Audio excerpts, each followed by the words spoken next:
Hi everyone, welcome to another reading of the New York Art Deco, a guide to Gotham's Jazz Age architecture by Anthony W. Robbins. I'm sorry if I didn't credit the author in my first video, but that is the author.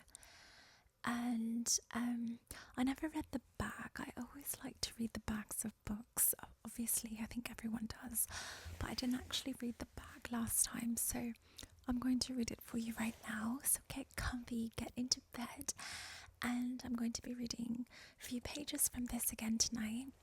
So let's start with the back. Of all the world's great cities, perhaps none is so defined by its Art Deco architecture as New York.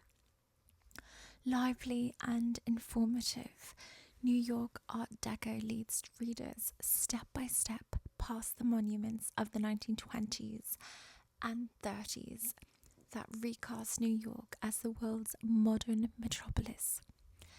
Anthony W. Robbins, New York's best-known Art Deco guide, includes an introductory essay describing the Art Deco phenomenon, followed by 11 walking tour itineraries in Manhattan, each accompanied by a map designed by the legendary New York cartographer John Tornak, and a survey of Deco sites across the 4 other boroughs. Also included is a photo gallery of 16 color plates by nationally acclaimed Art Deco photographer Randy Juster. In New York Art Deco, Robbins has distilled 30 years' worth of experience into a guidebook for all to enjoy on their own pace. I think there was something like that in the intro in the beginning, but just in case, I want to also read these comments by different authors. So, a wonderful, warm-hearted, exceptionally knowledgeable and detailed guidebook that takes you firmly by the hand along 15 thoughtfully planned itineraries through New York's most exuberant and optimistic architectural heritage, those much beloved Art Deco skyscrapers, apartment houses, shops and theatres that stand out as the showy orchids and magnificent birds of paradise of the city's building stock. Anthony W. Robbins' New York Art Deco is an essential introduction to hundreds of structures that are, as the book says, waiting impatiently for you to visit. This is by Tony Hiss, author of In Motion, The Experience of Travel. Next comment. Anthony W. Robbins has produced what will surely stand as the definitive guide to New York's city's Art Deco architecture. The book is an authoritative as well as entertaining tour de force, drawn from the author's encyclopedic knowledge of the subject. This is written by Jules Stewart, author of Gotham Rising, New York in the 1930s. And if you don't know who Anthony Robbins is, he's a native New Yorker and 20-year veteran of the New York City Landmarks Commission. He's the author of books on Grand Central Terminal, the World Trade Center, and the art and architecture of the New York subway system. A popular leading of walking tours all over New York City, he is the best known for Art Deco and organized the city's first regularly scheduled series of Art Deco tours sponsored by the Art Deco Society of New York. He is the recipient of the 2017 Guiding Spirit Award from the Guides Association of New York City. So just so you guys know. Okay, so yesterday, I'm trying to figure out where we were. I found where we had left off last night, which was literally still in the introduction on page 3, right in the first paragraph, because I started looking at the photos. So anyway, we'll continue from there. So get comfy while I read it to you. Okay, so most extraordinary of all Walker's work was number 1 Wall Street, the Irving Trust Company building, a monolithic 50-story Gothic modern tower with undulating brick walls, zigzag windows, and a gold and red mosaic-lined 2-story reception hall.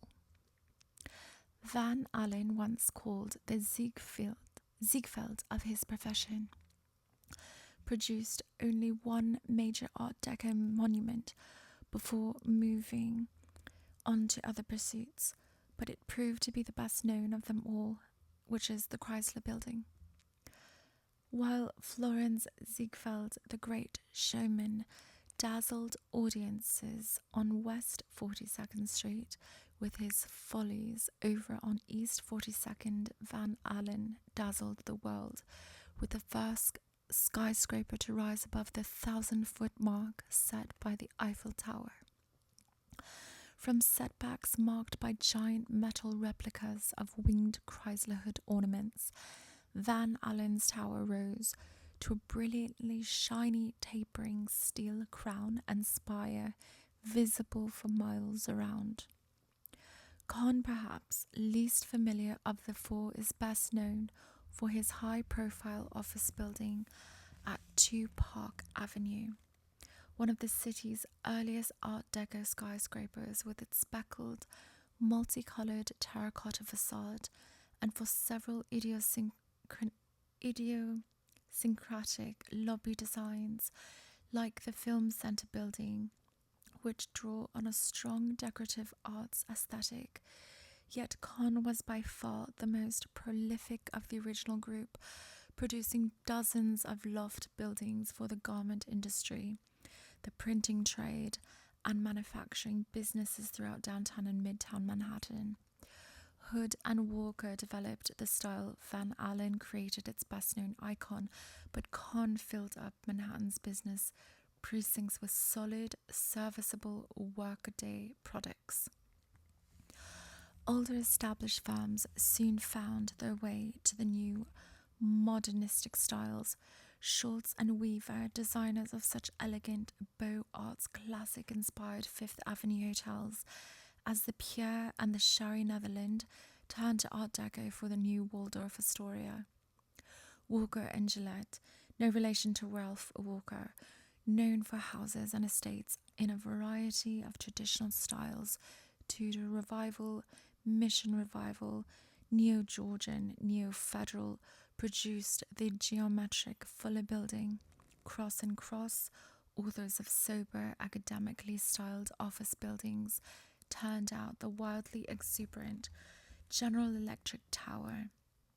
Shreve and Lamb, formerly partners with Carrère and Hastings, masters of Beaux Arts classicism, produced the Empire State Building, and dozens of smaller firms brought the style to buildings of every kind throughout the 5 boroughs.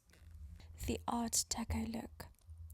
The great Art Deco skyscrapers over certain of the decorative motifs to the exposition for which they were later named, especially to the stylized floral fashions of early 20th century France. Other European sources include the French Art Nouveau, the Austrian Secession, and German Expressionism, among a host of early modern design movements. Much of the formal conception of the skyscrapers, the internal planning of the public spaces, their external expression as major urban monuments, marks them as heirs to the grand classical tradition of the École des Beaux-Arts in Paris. Their ornamental forms often reflect the influence of Aztec, Mayan, and African art. The modern American buildings owe just as much, however, to the circumstances of their own time and place. The influence on the skyscrapers of New York's revolutionary 1916 zoning resolution can scarcely be overstated. Designs to ensure adequate light and air for surrounding streets and buildings, the new law helped shape skyscraper bulk for half a century. virtually mandating buildings that fill half a city block at the base, then taper inward via mathematically calculated setbacks, rising into the skyline as slender towers. An influential set of studies in the early 1920s by Hugh Ferris, the famed architectural renderer of the period, explored the potential of skyscraper design under the new regulations. Thanks to the new zoning laws, three-dimensionally designed building mass, like a piece of abstract sculpture, became a chief characteristic of the new Art Deco architectural manner. Another hallmark, on the other hand, goes straight back through the genealogical skyscraper line to Louis Sullivan in Chicago. The organization of a building's hundreds of windows and long vertical columns. It was Sullivan who wrote that a skyscraper should be, quote, a proud and soaring thing, rising in sheer exaltation, rather than organizing windows as horizontal rows, suggesting floors of offices stacked one on top of another. He arranged them vertically as tall, uninterrupted bays of windows recessed behind and between tall, uninterrupted vertical stripes of brick wall, suggesting uninterrupted upward motion. The same arrangement became typical of Art Deco towers, and architects at that time, lacking a better name, often described their buildings as in the quote, vertical style. The most publicly visible part of any skyscraper, of course, is its presence on the skyline. From neo-Gothic towers to international-style box tops, all skyscrapers have skyline value of one kind or another. The Art Deco skyscrapers meet the sky in a variety of razzle-dazzle concoctions, ranging from the Chrysler Building's elegant steel spire to the General Electric Building's Gothic modern crown to the Empire State Building's dirigible mooring mast.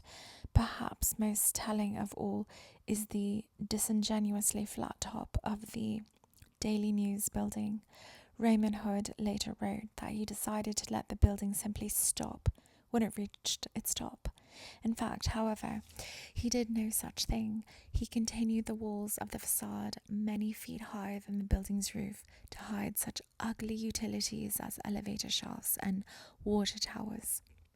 He wanted to add to the Skylines building with the dramatic effect of stopping at the top, not the messy reality, but perhaps the most remarkable aspect of the Art Deco skyline is that it can appear on 6-story apartment houses as easily as on 70-story skyscrapers. Witness the skyline treatment of elevator buildings on the Grand Concourse in the Bronx or Ocean Avenue in Brooklyn.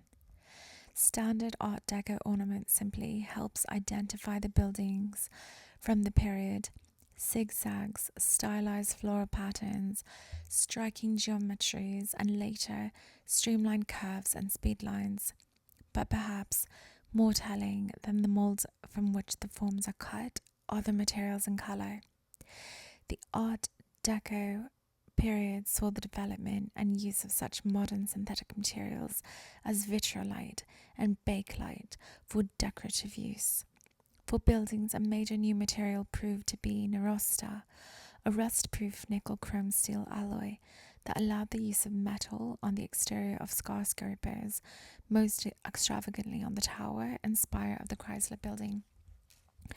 The ornamental use of metal, brick, and terracotta, and especially the application of a variety of colors, became the decorative hallmark of Art Deco buildings, replacing in large measure a reliance on carved stone ornament based on historical styles.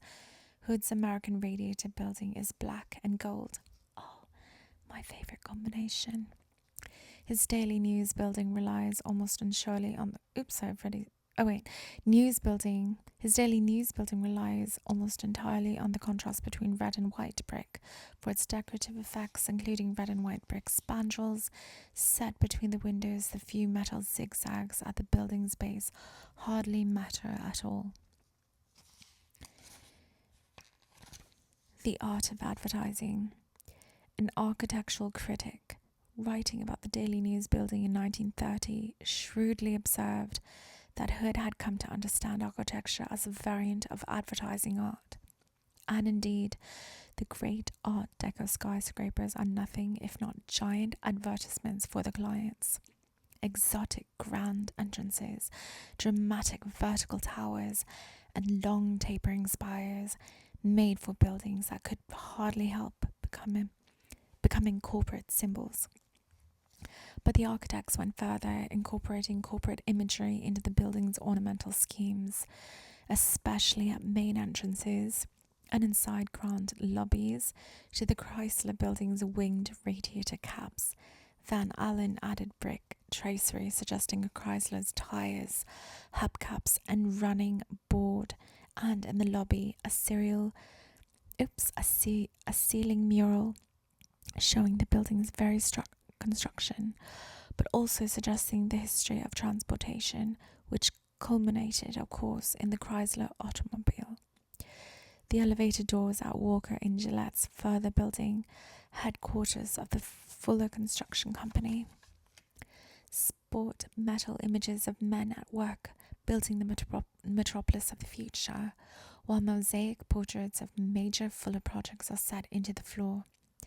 Hood's ground 3-story entrance to the Daily News building centers on an enormous bas-relief showing the denizens of a busy modern metropolis buying newspapers, while inside a lobby conceived as a gigantic populist science. Okay, I'm getting really tired, so I'm going to stop and I will definitely bookmark